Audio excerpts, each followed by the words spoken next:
كيخسر في النهائي كاس افريقيا 2025، كيخسر في النهائي ضد السنغال، والكاس كيخرج من المغرب وكيمشي للسنغال. برافو السنغال، داروا اللي عليهم.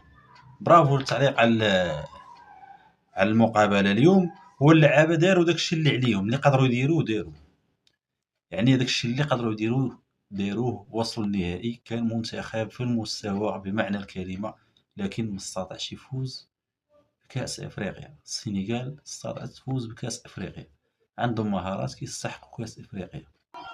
لو تسجلت ضربه الجزاء لو انتهت المباراه فوز المغرب، ولكن ما تسجلش ضربه الجزاء. اللعابه داروا اللي عليهم، الجمهور دار اللي عليه، جميع ما يكون المغرب، اي حاجه كلشي دار اللي عليه. المدرب الركراكي حتى هو دار اللي عليه. برافو الركراكي.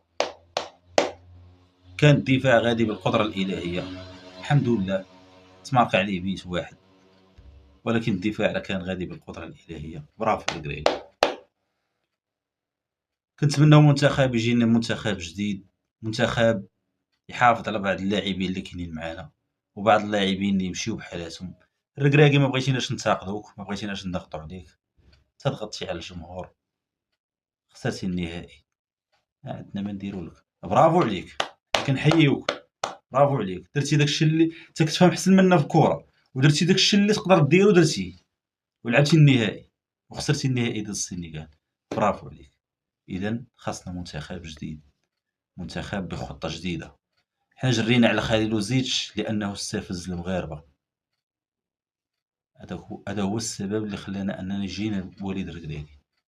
ما بغيناش نضغط على الجمهور، ولكن النهائي كانت كره في المستوى، ولكن السنغال كانت متفوقه في الماتش ضد المغرب.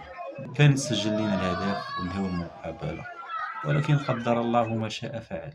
ما بغيناش الكاس يمشي من المغرب، بغينا يبقى في المغرب، ولكن السنغال استطاعوا انهم يديو السنغال. للاسف، للاسف. انا اللي بقى فيا في هاد الشيء كامل هو الدراري الصغار كانوا كيتفرجوا حدايا. الصافره ديال نهايه المقابله خرجوا كيبكيو، بقى فيا الحال. هذيك هي اللقطه اللي بقى فيا داري. ومن ناحيه المقابله كتستحق السنغال تفوز بكاس افريقيا، لان المغرب كان عندنا نقص ومن البدايه. وانا ما غنبغيش ننتقد من البدايه، لان غادي ينوضوا شي وحدين غادي يبداو ينتقدون. ولكن الخطه ديال الركراكي كانت غادا ناجحه، ولكن ما فزناش بالكاس. كون دياز سجل الهدف هذيك ضربات الجزاء اللي في الدقائق الاخيره، كنت انتهت المباراه وفزنا بالكاس، وبقى الكاس في المغرب. للاسف الشديد.